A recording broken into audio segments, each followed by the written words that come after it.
আসসালামু আলাইকুম সুপ্রশিক্ষার্থীরা, কেমন আছেন সবাই? আশা করি সবাই ভালো আছেন, সুস্থ আছেন, সুন্দর আছেন।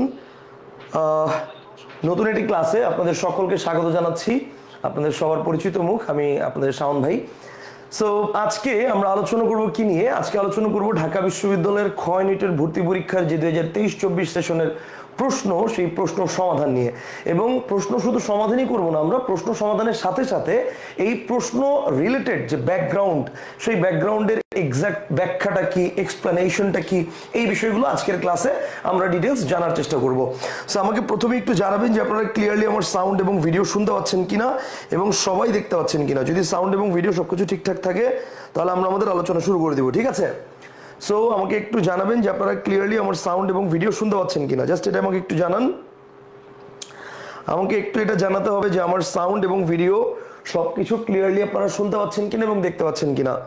সাউন্ড এবং ভিডিও সবকিছু যদি ঠিকঠাক থাকে তাহলে আমরা আমাদের আলোচনা শুরু করে দিব।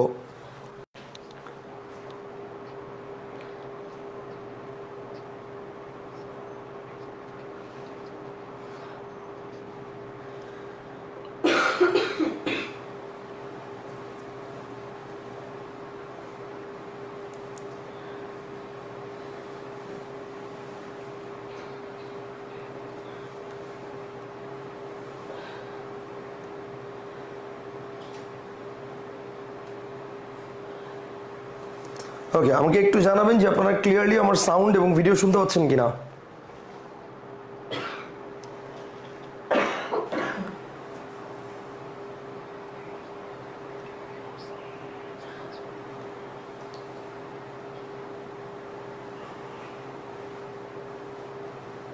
ভেরি গুড, ওকে ফাইন, ঠিক আছে। এখন আশা করি ক্লিয়ারলি সাউন্ড এবং ভিডিও শুনতে পাচ্ছেন এবং দেখতে পাচ্ছেন। স্যার আলহামদুলিল্লাহ ক্লিয়ার আছে। ওকে ফাইন, ঠিক আছে, ক্লিয়ার আছে। তাহলে যেহেতু ক্লিয়ার আছে তাহলে আমরা চলে যাচ্ছি আমাদের আজকের প্রশ্ন সমাধানে। এবং আমাদের এই প্রশ্ন সমাধান ক্লাসগুলো কিন্তু এখন থেকে নিয়মিত হবে। আমাদের যেমন আজকে হচ্ছে কি বার? আজকে হচ্ছে শনিবার। শনিবার না, আজকে হচ্ছে মানে শনি সোম বুধ যে বার, সেদিন হচ্ছে আমাদের এই ক্লাসগুলো হবে হচ্ছে, না আজকে তো শনিবার না, আজকে রবিবার। আচ্ছা, তো রবি মঙ্গল বৃহস্পতি যে ক্লাসগুলো, সেই ক্লাসগুলো হবে হচ্ছে বাংলা সন্ধ্যা 7টায়, আর 9টার সময় হচ্ছে, অর্থাৎ আজকেই রাত 9টায় কিন্তু ইংরেজি সলভ ক্লাস আছে। আর শনি সোম বুধ সেটা হচ্ছে সন্ধ্যা 7টার দিকে হচ্ছে জিকে ক্লাস হবে, ঠিক আছে? অর্থাৎ প্রতিদিন এখন থেকে নিয়মিত আপনাদের সন্ধ্যা 7টায় ক্লাসগুলো হবে এবং এই ক্লাসগুলো কিন্তু সকলের জন্য উন্মুক্ত। এবং এই ক্লাসগুলো নেওয়ার পেছনে আমাদের আরেকটা বড় কারণ আছে, সেই বড় কারণটা আমরা একটু পরে আপনাদের কাছে খোলাসা করব। কিন্তু তার আগে আপনারা যত দ্রুত সম্ভব যারা ক্লাসে জয়েন করেছেন তারা হচ্ছে ফ্রেন্ডদেরকে মেনশন দেন, বিকজ আমাদের এই ক্লাসগুলো কিন্তু সকলের জন্য উন্মুক্ত। এই ক্লাসগুলো কিন্তু নির্দিষ্ট মানে কারোর জন্য না, সকলের জন্য উন্মুক্ত, শুধু পেইড ব্যাচের স্টুডেন্টদের জন্য না, সবার জন্য উন্মুক্ত। সবাই এখান থেকে উপকৃত হতে পারবে। আসেন তাহলে আমরা শুরু করি। দেখেন, আমাদের প্রথম যে কোশ্চেনটা ছিল ঢাকা বিশ্ববিদ্যালয়ের গত বছরের আবিধানিক ক্রমে সাজানো শব্দগুচ্ছ কোনটি? এখন আবিধানিক ক্রমে সাজানো শব্দগুচ্ছ এটা জানতে হলে, আবিধানিক ক্রমে সাজানো শব্দগুচ্ছ কোনটি এটা জানতে হলে আপনাকে অভিধান ক্রমটা জানতে হবে, অভিধানের সিরিয়ালটা কি এটা জানতে হবে। এখন আমাদের যে বাংলা বর্ণমালার যে একটা সিরিয়াল আছে, প্রথমে হচ্ছে স্বরবর্ণ, তারপর হচ্ছে ব্যঞ্জন বর্ণ। এখন অভিধানের সিরিয়ালটা কিন্তু এরকম না, অভিধানের সিরিয়ালটা একটু আলাদা। অভিধানের সিরিয়ালটা কেমন আমি আপনাকে একটু সেটা বলছি।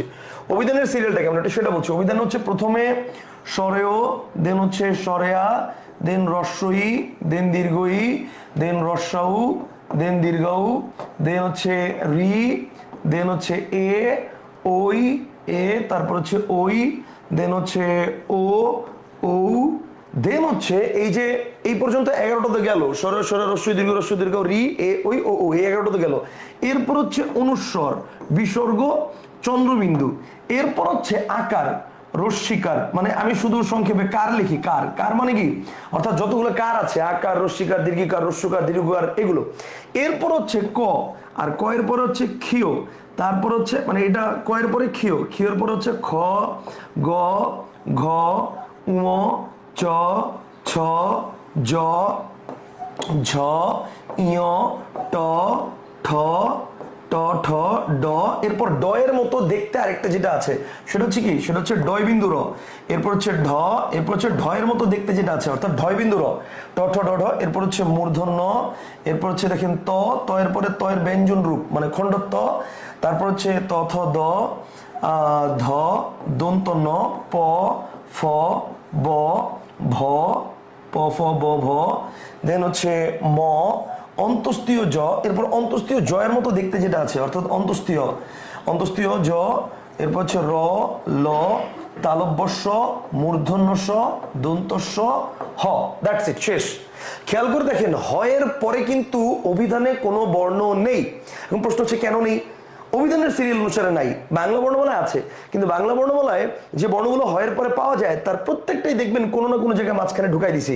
খেয়াল করে দেখেন এই যে মনে করেন হয়ের পরে কি কি আছে, মানে প ফ ব ভ ম অন্তস্তীয় জ র ল ব তালব্য মূর্ধন্য দন্তস্য হ, তারপর হচ্ছে ডয়বিন্দুর ঢয়বিন্দুর, এই যে দেখেন ডয়বিন্দুর ঢয়বিন্দুর এখানে ঢুকে গেছে, ঠিক আছে, ডয়বিন্দুর ঢয়বিন্দুর এখানে ড ঢ এর পরে চলে আসছে, এরপর হচ্ছে ডয়বিন্দুর ঢয়বিন্দুর, এরপর হচ্ছে অন্তস্তীয়, এই যে দেখেন অন্তস্তীয় জয়ের পরে চলে আসছে, এরপরে খণ্ডত্ব, এই যে দেখেন এখানে চলে আসছে, এরপর হচ্ছে অনুস্বর বিসর্গ চন্দ্রবিন্দু, এই যে দেখেন স্বরবর্ণের পরে চলে আসছে। তার মানে যদি বলি অভিধান অনুযায়ী বাংলা বর্ণমালার সর্বশেষ বর্ণ কোনটি, কারেক্ট আনসার কি হবে বলেন তো?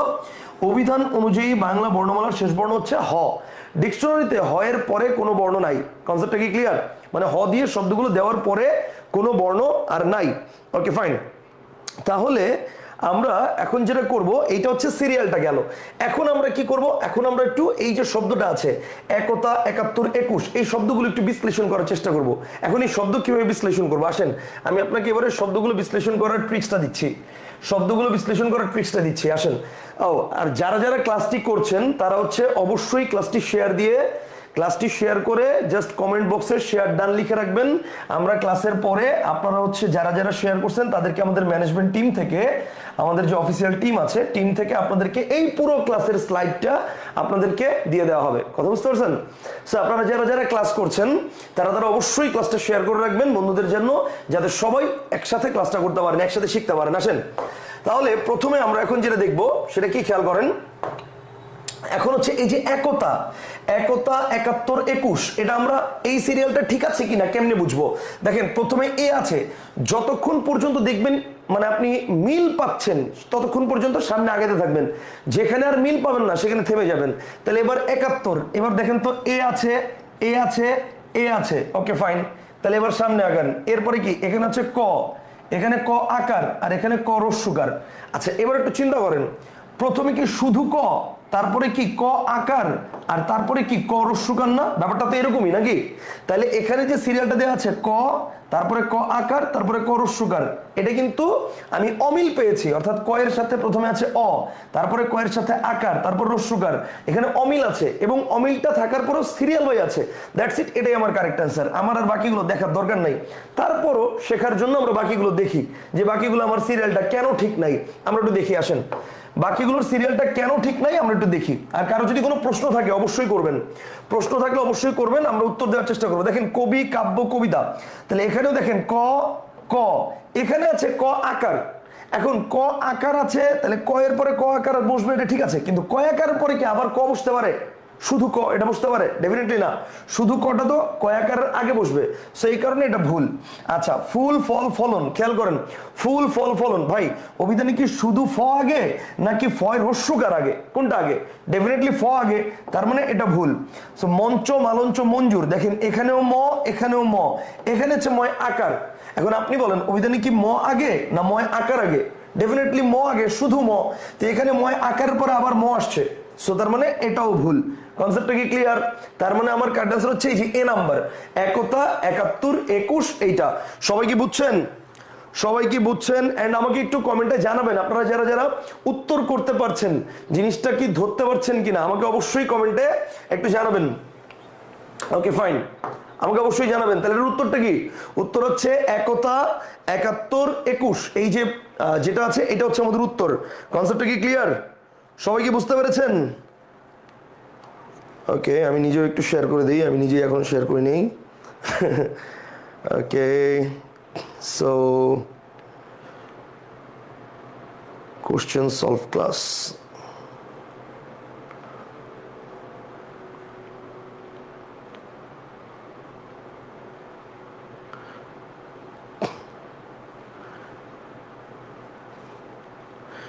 Enjoy the class. Okay, so আমি একটু ক্লাসটা শেয়ার করে দিলাম। ঠিক আছে, আমি নিজেও ক্লাসটা শেয়ার করে দিলাম।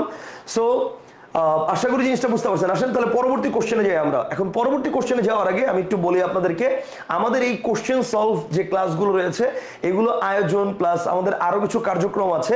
এই কার্যক্রমগুলোর পেছনের কাহিনীটা কি? পেছনের কাহিনীটা হচ্ছে এইটা। আমাদের পেছনের কাহিনীটা হচ্ছে, দেখেন আমাদের কিন্তু অলরেডি আপনারা জানেন যে সেফ ইউনিভার্সিটি অ্যাডমিশন কোচিং নামে আমাদের একটা নতুন ভেঞ্চার আমরা অলরেডি সামনে এনেছি, এবং সেখানে আমাদের যে সেফের পক্ষ থেকে আমরা একটা স্টার এক্সামের আয়োজন করেছি। এবং সেফ স্টার এক্সামে আমাদের এই এক্সামটা 2024-এর, এটা হবে হচ্ছে আগামী 18 তারিখ। কয় তারিখ? 18 তারিখ, মানে এই মাসের না, আগের মাসের, আগামী 18 তারিখ। সো এখন পর্যন্ত কিন্তু সময় আছে। এখন এই যে 18 তারিখ পরীক্ষা, এই 18 তারিখের পরীক্ষার অলরেডি আমি যেটা মাত্র চেক করলাম, ক্লাসে ঢোকার আগে চেক করলাম, অ্যাপ্রক্সিমেটলি প্রায় 2500 রেজিস্ট্রেশন এখন পর্যন্ত আলহামদুলিল্লাহ হয়ে গেছে। এখন পর্যন্ত প্রায় 2500 রেজিস্ট্রেশন হয়ে গেছে এই পরীক্ষায় অংশ নেওয়ার জন্য। ঠিক আছে, সো দেখেন প্রথম পুরস্কার, এই পরীক্ষার প্রথম পুরস্কার আমরা মডেল টেস্ট পরীক্ষা নিব। মডেল টেস্ট পরীক্ষার প্রথম পুরস্কার হচ্ছে অ্যাপ্রক্সিমেটলি প্রায় 40,000, 40,000 টাকা, এবং এটার প্রথম পুরস্কার হচ্ছে একটা ল্যাপটপ প্রায় সমমূল্য 35,000 টাকার, এবং 5,000 টাকা সমমূল্যের course plus certificate plus T shirt. দ্বিতীয় পুরস্কার 25,000 টাকা, অর্থাৎ ট্যাব আছে 20,000 টাকা, অর্থাৎ যেগুলো আমাদের অনলাইন ক্লাসের জন্য প্রয়োজন। আপনারে ভাই আমি একটা ঘড়ি দিয়ে লাভ নাই, আমার হেডফোন দিয়ে লাভ নাই, আমার যেটা প্রয়োজন, যেগুলো আমার ক্লাস করার জন্য প্রয়োজন, সো আমার ল্যাপটপ, দেন হচ্ছে দ্বিতীয় পুরস্কার ট্যাব, অ্যান্ড তৃতীয় পুরস্কার হচ্ছে 15,000 টাকা, এর মধ্যে 10,000 টাকার একটা মোবাইল আর 5,000 টাকা সমমূল্যের কোর্স, মানে আমাদের কোর্স। Okay fine. চতুর্থ থেকে দশম যারা আছেন তারা প্রত্যেকে 6,000 টাকা, মানে প্রত্যেকে 6,000 টাকা বলতে 1,000 টাকা ক্যাশ আর 5,000 টাকার কোর্স। দেন হচ্ছে 11 থেকে 50তম পর্যন্ত প্রত্যেকে 5,500 টাকা, অর্থাৎ নগদ 500 টাকা, প্রত্যেকে নগদ 500 টাকা, আর আমাদের 5,000 টাকার কোর্স। মানে 50 পর্যন্ত যারা থাকবেন তারা আমাদের যে কোর্সটা আসবে সেই কোর্সটা একদম সকলের জন্য ফ্রি। কথা বুঝতে পারছেন? একদম সকলের জন্য ফুল 100% ফ্রি। আর যারা 51 থেকে 100 পর্যন্ত থাকবেন তাদের জন্য ফুল কোর্সের ওপর 60% ডিসকাউন্ট। ফুল কোর্সের ওপর 60% ডিসকাউন্ট। কনসেপ্টটা কি ক্লিয়ার? 5,000 টাকা কোর্সের উপর 60% ডিসকাউন্ট। সো আপনারা এই পরীক্ষাটা অংশগ্রহণ করবেন, আপনাদের সবাইকে রিকোয়েস্ট করছি, বিকজ আপনি আপনার নিজের আশপাশের স্টুডেন্টদের সাথে নিজের কি অবস্থা এই জিনিসটা কিন্তু আপনারা মোটামুটি একটা ভালো ধারণা পেয়ে যাবেন। এবং এটার সিলেবাস কি, এটার সিলেবাস সম্পর্কে খুব ডিটেইলসে আমরা সেফ ইউনিভার্সিটি অ্যাডমিশন কোচিং এর পেজে দিয়ে দেওয়া আছে, আপনি চাইলে সেখান থেকে দেখতে পারেন। তারপর আমি বলে দিচ্ছি, বাংলা, ইংরেজি এবং সাধারণ জ্ঞানের আমাদের প্রিভিয়াস ইয়ার্স যে কোশ্চেন, সেই কোশ্চেনের ব্যাখ্যা এর উপর, বা কোশ্চেনের ব্যাখ্যা এটার উপর আমাদের পরীক্ষা। কনসেপ্টটা কি ক্লিয়ার? আচ্ছা, এবার আসেন আমরা চলে যাই আমাদের কোশ্চেন সলভে। তাহলে দ্বিতীয় কোশ্চেন, যার কিছু নেই এর এক কথায় প্রকাশ কি হবে? যার কিছু নেই এর এক কথায় প্রকাশ হবে হচ্ছে অকিঞ্চন। এটা কিন্তু এক কথায় প্রকাশের মধ্যে আপনি পেয়ে যাবেন, যার কিছু নেই এর এক কথায় প্রকাশ হচ্ছে অকিঞ্চন। আশা করি এটা আপনারা সবাই পারছেন, আশা করি এটা আপনারা সবাই পেরেছেন। যার কিছু নেই এটা হচ্ছে অকিঞ্চন, যার কিছু নেই এটা হচ্ছে অকিঞ্চন। পরের পয়েন্ট আসি, দেখেন অনুভূতিজাত কাল্পনিক ধনাত্মক দ্বিরুক্তির উদাহরণ আছে। আমি আপনাকে একটু বলি অনুভূতিজাত কাল্পনিক ধনাত্মক দ্বিরুক্তির উদাহরণ কি কি আছে। অনুভূতি জিনিসটা প্রথমে এখানে কয়েকটা বিষয় খেয়াল করতে হবে। একটা হচ্ছে অনুভূতিজাত, অর্থাৎ ব্যাপারটা কিন্তু ফিল করার বিষয়, অনুভূত হবে জিনিসটা, ঠিক আছে।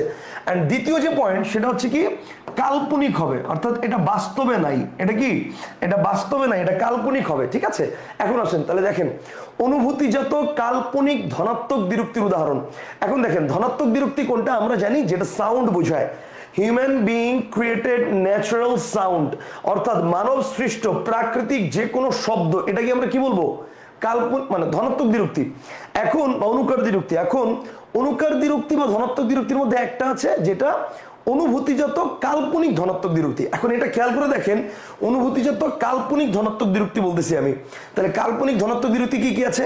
6-7টার মতো আছে। কি কি দেখেন? কুটকুট, পিটপিট, মিনমিন, ঝিঝি, ঝিকিমিকি, ঠাঠা, এগুলাই সাধারণত বইয়ে আছে এবং এগুলাই পরীক্ষায় আসে।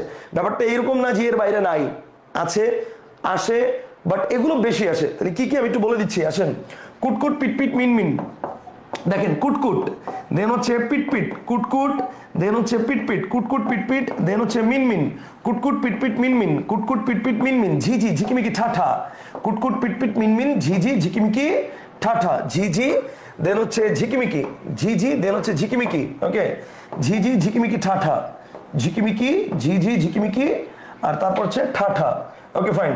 সো কুটকুট, পিটপিট, মিনমিন, ঝিঝি, ঝিকিমিকি, ঠাঠা, এগুলো হচ্ছে সব কি? এগুলো হচ্ছে সব অনুভূতিজাত কাল্পনিক ধনাত্মক বিরক্তির উদাহরণ। একটু খেয়াল করে দেখেন, এই যে কুটকুট, এই কুটকুটটা কি বোঝায়? ওই যে পিঁপড়া কাটার যে সাউন্ড, সেটা অ্যাকচুয়ালি এটাতে কোনো সাউন্ড নাই, এটা আমরা ফিল করি, আমাদের কাছে মনে হয় এই পায়ে পিঁপড়া কামড়েছে কুটকুট করে। অ্যাকচুয়ালি এখানে কি কোনো সাউন্ড হয় কুটকুট কুটকুট? না, এ ধরনের কোনো সাউন্ড নাই, ঠিক আছে? সো কুটকুট। এরপর দেখেন পিটপিট। পিটপিটটা কি? চোখের পাতা দ্রুত ফেলার যে অনুভূতি, সেটাকে আমরা বলি কি? পিটপিট। তাহলে কুটকুট, পিটপিট। এরপরে দেখেন মিনমিন। মিনমিনটা কি? মিনমিন হচ্ছে মনে করেন খুব আস্তে কথা বলার যে ইয়াটা, সাউন্ডটা, সেটাকে আমরা বলি মিনমিন। অনেক সময় দেখেন না, অনেকে এভাবে বলে তোমাকে একটা কথা বলার ছিল। কি কথা? আমি আজকে ওই যে আমি আজকের পরে, ওইটা হচ্ছে কি মিনমিন, ঠিক আছে? তো অনেক সময় আমরা বলি না মিনমিন করে কথা বলতেছে কেন? তো মিনমিনটা কি? মিনমিন হচ্ছে মানে আস্তে কথা বলা। Okay fine. এরপর হচ্ছে ঝিঝি। ঝিঝি জিনিসটা কি? মনে করেন আপনি অনেকক্ষণ একভাবে বসেছিলেন, এরপরে দেখবেন উঠার পরে আপনার পায়ে মনে করেন একটা ঝিঝি লেগে রয়েছে, মানে হচ্ছে মনে করেন যে মনে হচ্ছে যেন পা ভার হয়ে আছে, জিম ধরে আছে, দাঁড়াইতে পারতেছেন না, এরকম এরকম একটা ভাব। এটা কিন্তু ফিল করার বিষয়, অ্যাকচুয়ালি কোনো সাউন্ড নাই, ফিল করার বিষয়গুলো। এরপর দেখেন, এরপর হচ্ছে ঝিকিমিকি। ঝিকিমিকি জিনিসটা কি? রোদের দিকে বেশি না, মাত্র 1 সেকেন্ড তাকাবেন, এবং 1 সেকেন্ড তাকানোর পরে আপনার কাছে মানে দুনিয়ার যেদিকেই তাকাবেন আপনি খালি দেখবেন যে তারা আর তারা, ঝিকিমিকি ঝিকিমিকি। সেটা হচ্ছে কি? এটা ফিল করার বিষয়, ঝিকিমিকি, কোনো সাউন্ড নাই। তাহলে কুটকুট, পিটপিট, মিনমিন, ঝিঝি, ঝিকিমিকি। আর আরেকটা হচ্ছে ঠাঠা। ঠাঠা কি? প্রচন্ড রোদ, এই রোদের তাপ বোঝাতে ব্যবহৃত হয় কি? ঠাঠা রোদ্দুর, আমরা বলি কি? ঠাঠা রোদ্দুর। তাহলে এই যে ব্যাপারগুলো, কুটকুট, পিটপিট, মিনমিন, ঝিঝি, ঝিকিমিকি, ঠাঠা, এগুলো কি? এগুলো হচ্ছে অনুভূতিজাত কাল্পনিক ধনাত্মক বিরক্তির উদাহরণ। এখন আমি আপনাকে বলছি না যে এইগুলোর মধ্য থেকেই যে আসবে, তা না, এগুলো বাইরে আসতে পারে।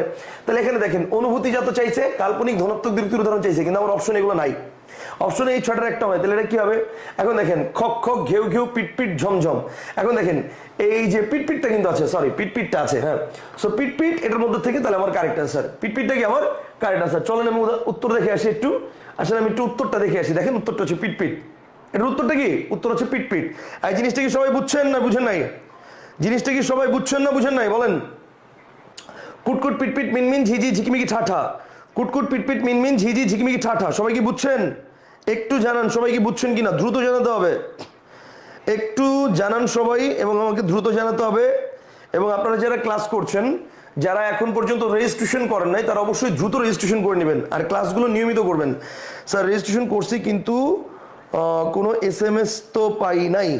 রেজিস্ট্রেশন করার পরে কি SMS যাওয়ার কথা? SMS যাওয়ার কথা না তো, জাস্ট আপনার কাছে একটা সাবমিট দেওয়ার পরে ধন্যবাদ দেওয়ার কথা, যে আপনি রেজিস্ট্রেশন করার পরে আমরা তো এখন পর্যন্ত আপনাকে SMS দিইনি, SMS পাবেন পরে।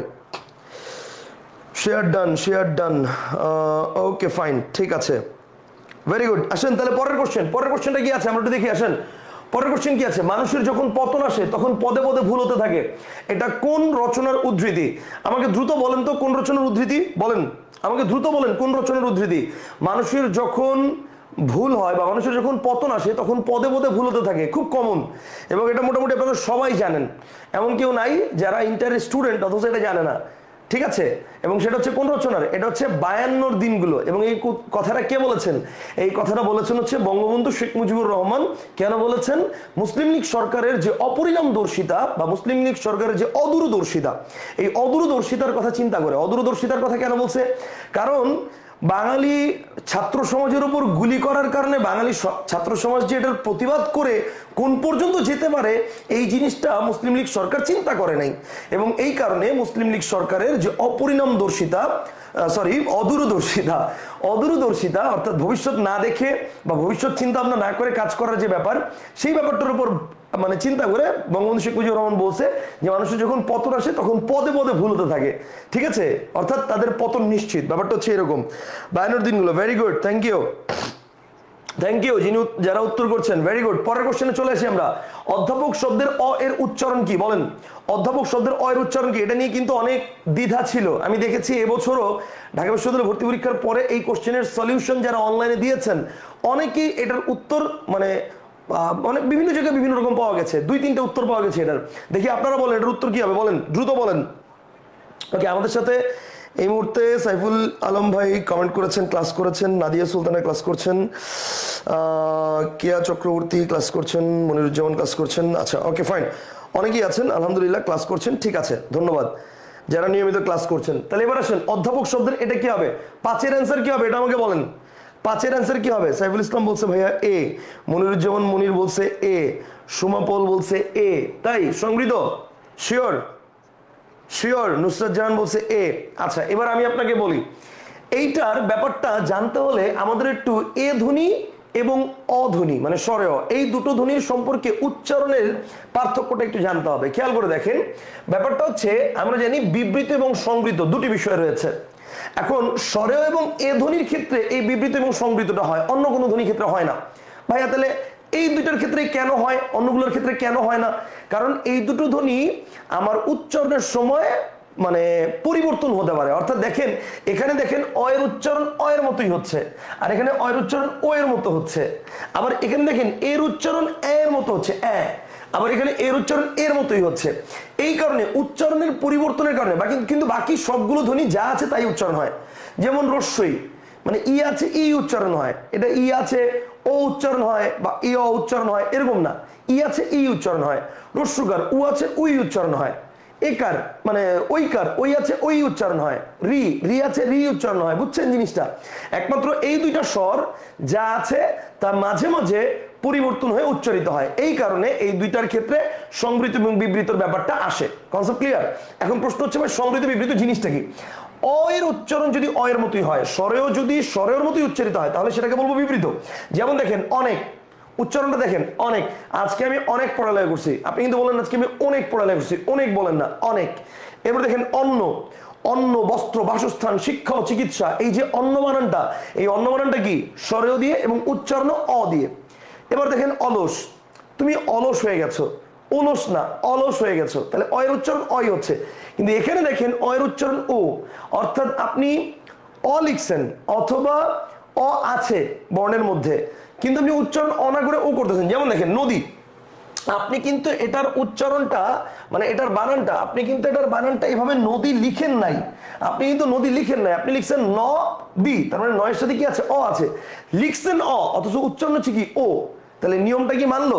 এই জন্য এটা কি, এটা হচ্ছে সংবৃত, অ এর স্বাভাবিক উচ্চারণ না, বিবৃত মানে সংবৃত উচ্চারণ, অস্বাভাবিক উচ্চারণ। এবার দেখেন এই যে দেখেন আপনি লিখছেন হচ্ছে গদ্য, কিন্তু উচ্চারণ কি আপনি গদ্য বলেন না, আপনি বলেন গদ্য। গদ্য আপনি দেখবেন গদ্য উচ্চারণ করা হয়, এটার উচ্চারণটা কিরকম গদ্য এরকম, ঠিক আছে গদ্য। তাহলে এরপর দেখেন অন্য, এই যে দেখেন এখানে একটা অন্য এখানে একটা অন্য, দুটোর মধ্যে ডিফারেন্সটা কি? এই অন্ন মানে হচ্ছে খাবার ভাত, অন্ন বস্ত্র বাসস্থান শিক্ষা চিকিৎসা, আর এই অন্য মানে কি? অন্য মানে হচ্ছে মানে ডিফারেন্ট। যেমন আমরা বলি না তোমার কাছে দেখতে অন্যরকম লাগতেছে, তোমার কাছে দেখতে অন্যরকম লাগতেছে না অন্যরকম লাগতেছে, অর্থাৎ লিখছেন অ কিন্তু উচ্চারণটা কি ও। ওকে, সো তাহলে অ এর উচ্চারণ অ এর মতো হলে সেটাকে বলবো আমরা বিবৃত, অ এর উচ্চারণ ও এর মতো হলে সেটাকে বলবো কি? সেটাকে বলবো সংবৃত। এখন দেখেন অধ্যাপক, এটার উচ্চারণ কি হবে? অধ্যাপকের উচ্চারণ হচ্ছে এরকম, দেখেন ওদ ধা দেন হচ্ছে পোক, এইটা এটা হচ্ছে অধ্যাপকের উচ্চারণ। তাহলে অ এর উচ্চারণটা কি অ হইছে? বলেন অ এর উচ্চারণটা কি হইছে? ও হইছে। তাহলে অ এর উচ্চারণ যদি ও হয় তাহলে কি হবে? সংবৃত। তার মানে এটার কারেক্ট আনসার কি হবে? 100% কনফার্ম কি হবে? সংবৃত।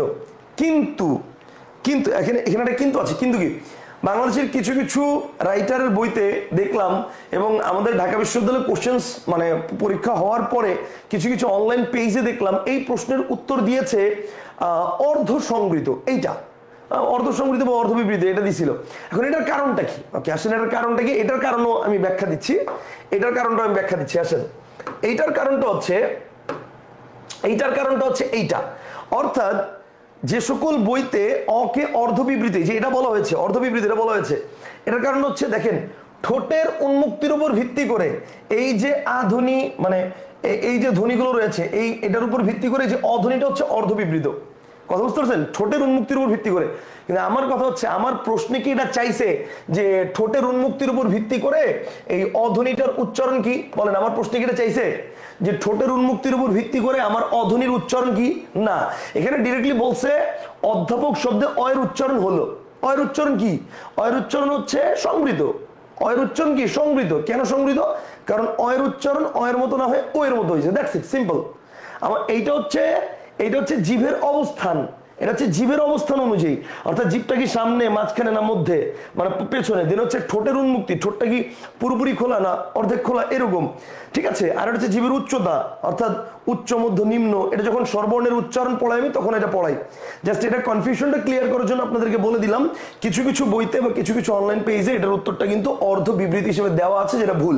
কারণ আমার প্রশ্নে ঠোঁটের উন্মুক্তি অনুসারে বলে নাই, আমার প্রশ্নে বলছে অধ্যাপক শব্দের অয়ের উচ্চারণ ডিরেক্টলি। অয়ের উচ্চারণটা কি? অয়ের উচ্চারণ হচ্ছে সংবৃত হয়েছে, কারণ অয়ের উচ্চারণ ও। কনসেপ্টটা কি ক্লিয়ার? বলেন, বুঝছেন না বুঝেন নাই?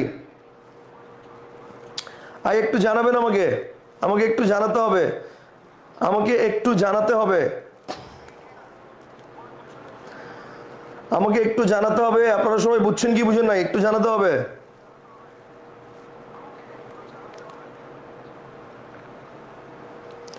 একটু জানাতে হবে। জিনিসটা কি ক্লিয়ার? সবার ক্লিয়ার? আচ্ছা, যদি সবার ক্লিয়ার হয় তাহলে এবার খেয়াল করেন, ট্রিলজি এর পারিভাষিক শব্দ কি? ট্রিলজি এর পারিভাষিক শব্দ হচ্ছে ত্রয়ী। ট্রিলজি এর পারিভাষিক শব্দ কি বলেন? ত্রয়ী। এবং এইটা কিন্তু বিশ্বাস করেন, আমি অনেক পারিভাষিক শব্দ পারি, ব্যাপারটা কিন্তু এরকম না। কিন্তু এই শব্দটা আমি কোথা থেকে কম বেশি জানেন? আমি আগে মুভি দেখতাম, প্রচন্ড মুভি দেখতাম। তো এই যে মনে করেন Lord of the Rings trilogy, ঠিক আছে, Lord of the Rings trilogy. তারপর হচ্ছে মনে করেন জুরাসিক পার্ক ট্রিলজি, মানে হচ্ছে জুরাসিক পার্ক 1, 2, 3, এরপর তো জুরাসিক ওয়ার্ল্ড আসলো। তো জুরাসিক পার্ক, এরকম আমি আগে মুভি দেখতাম। এখন মুভির প্যাকেটে আগে তো সিডি ছিল, এখন তো মানুষ কম্পিউটারে, মোবাইলে, ওয়েবসাইটে ডাউনলোড করে করে মুভি দেখে। বাট আগে একটা সময় কি ছিল? সিডি ছিল। আমরা যখন ছোট ছিলাম তখন সিডিতে মুভি দেখতাম। তো সিডিতে যখন মুভি দেখতাম তখন দোকান থেকে যখন সিডি কিনে আনতাম, ওই সিডির গায়ে লেখা থাকতো জুরাসিক পার্ক ট্রিলজি, মানে 3টা পর্ব একসাথে।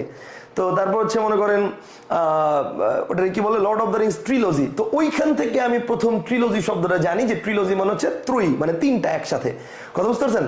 তো দেখেন, এটা আপনাদেরকে কেন বললাম, মানে আপনি যে সবসময় বই পড়েই কোশ্চেনের উত্তর পারবেন ব্যাপারটা এরকম না। অনেক সময় দেখা যায় আপনার চারপাশের অনেক কিছু থেকে আপনার কোশ্চেন কমন পড়ে যেতে পারে। সো এই জন্য একটু চোখ কান খোলা রাখতে হয়। কথা বুঝতে পারছেন? এবং একটু বিচক্ষণতার সাথে পরীক্ষার হলে উত্তর দিতে হয়। সবসময় কমন কোশ্চেন পড়বে আর তার উত্তর দিবেন এরকম না, ঠিক আছে? ওকে, সো তাহলে এটার উত্তর কি হবে? ভাইয়া গুচ্ছের জন্য কি বাংলার কোনো ফ্রি ক্লাস হবে নাকি এগুলোই? এগুলো তো আছেই। গুচ্ছের জন্য আমরা কোশ্চেন ব্যাংক অ্যানালাইসিসের কাজ মানে নিয়ে আসবো ইনশাল্লাহ, খুব রিসেন্ট, এই যে এখন 1 সপ্তাহের মধ্যেই। আচ্ছা, ট্রিলজি এর পারিভাষিক শব্দ কি দেখেন? ট্রিলজি এর পারিভাষিক শব্দ হচ্ছে তাহলে ত্রয়ী। এরপরে দেখেন, এরপরে কি আছে দেখেন, এরপর হচ্ছে গ্যারেজ শব্দটি কোন ভাষা থেকে আগত? গ্যারেজ শব্দটি কোন ভাষা থেকে আগত? গ্যারেজ ফরাসি, ফার্সি, স্প্যানিশ, পর্তুগিজ, কোন ভাষা থেকে আগত? গ্যারেজ শব্দটি ফরাসি নাকি ফার্সি নাকি স্প্যানিশ নাকি পর্তুগিজ, কোনটা থেকে আগত বলেন তো? গ্যারেজ। এটার জন্য আমাদের কি করতে হবে? একটা গল্প শিখতে হবে। শুনেন, আমি ওই যে কিছুদিন আগে কিন্তু আপনাদের শব্দের একটা ক্লাস নিয়েছি এই গ্রুপে, উন্মুক্ত সবার জন্য। দেখেন খেয়াল করে ওই গ্রুপের ওই ক্লাসটার মধ্যে আপনি দেখবেন আমি শব্দ ভান্ডার শিখিয়েছি, প্রায় 700 শব্দের মতো আমি শিখিয়েছি। আরবি, ফার্সি, হিন্দি, তুর্কি, ঠিক আছে? এগুলো মনে রাখার যে ট্রিক্স, গল্প, এই গল্পগুলো করে করে আমি আপনাদেরকে শিখিয়েছি। তো সেখানে ফরাসি শব্দ মনে রাখার জন্য একটা গল্প ছিল এরকম। গল্পটা কি? মাদাম কুপন নিয়ে, মাদাম মানে ম্যাডাম আর কি, তো মাদাম কুপন নিয়ে রেনেসাসের পর আতাত করে, আতাত মানে হচ্ছে সন্ধি, তো মাদাম কুপন নিয়ে রেনেসাসের পর আতাত করে রেস্তোরাঁর ডিপোতে ঢুকলো। রেস্তোরাঁর ডিপোতে ঢুকলো। আচ্ছা, ডিপোতে ঢুকার পরে কি হয়েছে? কিন্তু ক্যাফেতে ছিল ওলন্দাজ বুর্জোয়া, তারা তাকে ম্যাগাজিনের ফর্ম অনুযায়ী ম্যাটিনি শো দেখালো। তারা তাকে ম্যাগাজিনের ফর্ম অনুযায়ী ম্যাটিনি শো দেখালো। That's it. তাহলে আমার গল্পটা কি দাঁড়াচ্ছে শুনেন। আপনি যখন কোনো গল্প পড়বেন একটা প্লট চিন্তা করবেন মনের মধ্যে। প্লট চিন্তা করলে এটা কখনো ভুলবেন না, ওই দিনও আমি ক্লাসের মধ্যে বলছি। তাহলে খেয়াল করেন, মাদাম কুপন নিয়ে রেনেসাসের পর আতাত করে রেস্তোরাঁর ডিপোতে ঢুকলো, এবং কিন্তু ক্যাফেতে ছিল ওলন্দাজ বুর্জোয়া, তারা তাকে ম্যাগাজিনের ফর্ম অনুযায়ী ম্যাটিনি শো দেখালো। That's it. তাহলে এটা কি? এটা হচ্ছে ফরাসি শব্দ। কোন শব্দ? ফরাসি শব্দ। ভেরি গুড, এটা হচ্ছে ফরাসি শব্দ। থ্যাংক ইউ যারা উত্তর করেছেন, ভেরি গুড, ফরাসি শব্দ, ভেরি গুড যারা উত্তর করেছেন। এরপর দেখেন, ভুলের মধ্য দিয়ে গিয়েই তবে সত্যকে পাওয়া যায়, কার রচনা থেকে নেওয়া হয়েছে? খুব কমন, ভুলের মধ্য দিয়ে গিয়ে তবে সত্যকে পাওয়া যায়। তাহলে ভুলের মধ্য দিয়ে গিয়ে সত্যকে পাওয়া যায় কার রচনা থেকে নেওয়া হয়েছে? আবুল ফজল, কাজী নজরুল ইসলাম, মোতাহের হোসেন চৌধুরী নাকি রবীন্দ্রনাথ ঠাকুর? কার বলেন তো? ভুলের মধ্য দিয়ে গিয়ে তবে সত্যকে পাওয়া যায়, কারেক্ট আনসার হচ্ছে কাজী নজরুল ইসলাম। কোথা থেকে নেওয়া হয়েছে? কাজী নজরুল ইসলামের আমার পথ যে প্রবন্ধটা আছে, কাজী নজরুল ইসলামের যে আমার পথ প্রবন্ধটা আছে। Thank you. মহিমা জামান বলছে বি, সুমা পল বলছে বি, সাইফুল ইসলাম বি, তারপর হচ্ছে আয়েশা খাতুন বলছে বি, মনিরুজ্জামান বলছে B. Very good, thank you. Kazi Nazrul Islam, right, Kazi Nazrul ইসলামের গল্প মানে প্রবন্ধ থেকে নেওয়া হয়েছে। এরপর দেখেন রেইনকোট। রেইনকোট গল্পে কোনটিকে পাকিস্তানের শরীরের কাঁটা বলে অভিহিত করা হয়েছিল? এটা কিন্তু গল্পের মধ্যে স্পষ্ট বলা আছে যে রেইনকোট গল্পটি যখন মানে ধারাবাহিকভাবে সামনের দিকে সংলাপের মধ্য দিয়ে সামনের দিকে এগোচ্ছে, তখন আমরা দেখলাম এক পর্যায়ে প্রিন্সিপাল আফাজউদ্দিন, রেইনকোট গল্পের যিনি কলেজের প্রিন্সিপাল থাকে, সেই প্রিন্সিপালের নাম কি? প্রিন্সিপাল আফাজউদ্দিন। তো প্রিন্সিপাল আফাজউদ্দিন পাকিস্তানি আনাদার বাহিনীর যারা কমান্ডার ছিল তাদেরকে পরামর্শ দিচ্ছে। পরামর্শটা কি? এই শহীদ মিনারগুলো হইল বাংলাদেশের শরীরের কাঁটা, ঠিক আছে, সরি পাকিস্তানের শরীরের কাঁটা। তো পাকিস্তানের শরীরের কাঁটা এগুলারে কি করতে হইব? এই পাকিস্তানের শরীরের কাঁটা দূর করে পাকিস্তানটারে কি করতে হইব? পাক সাফ করতে হইব। এইটা হচ্ছে পরামর্শ দেয়। তো তার মানে এই আফাজউদ্দিনের পরামর্শ মেনে এরপর থেকে মিলিটারি বাহিনী যেখানেই গিয়েছে সবার আগে বন্দুক তাক করেছে, কামান তাক করেছে কিসের দিকে? ওই শহীদ মিনারের দিকে। এই জন্য যত শহীদ মিনার ছিল গ্রামগঞ্জে সব শহীদ মিনার গুলো ভেঙে ফেলছে। কথা বুঝতে পারছেন? তাহলে রেইনকোট গল্পে কোনটিকে পাকিস্তানের শরীরের কাঁটা বলে অভিহিত করা হয়েছে? কারেক্ট আনসার হচ্ছে শহীদ মিনারকে। এবং এটা কার পরামর্শে? প্রিন্সিপাল আফাজউদ্দিনের পরামর্শে। কার পরামর্শে? প্রিন্সিপাল আফাজউদ্দিনের পরামর্শে। কনসেপ্টটা কি ক্লিয়ার? প্রিন্সিপাল আফাজউদ্দিনের পরামর্শে। আসেন পরবর্তী পয়েন্টে চলে যাই আমরা। দেখেন, বিপুলা এ পৃথিবীর কতটুকু জানি? বিপুলা এ পৃথিবীর কতটুকু জানি? বিপুলা এ পৃথিবীর কতটুকু জানি? তাহলে দেখেন এই প্রশ্নটা নিয়ে অনেকটা জ্ঞানজাম হয়েছে। এই প্রশ্নটা নিয়েও দেখলাম অনেকে এর উত্তর কেউ দিচ্ছেন সর্বনাম, কেউ দিচ্ছেন মানে ক্রিয়া বিশেষণ, এক একজন এক একটা দিচ্ছেন।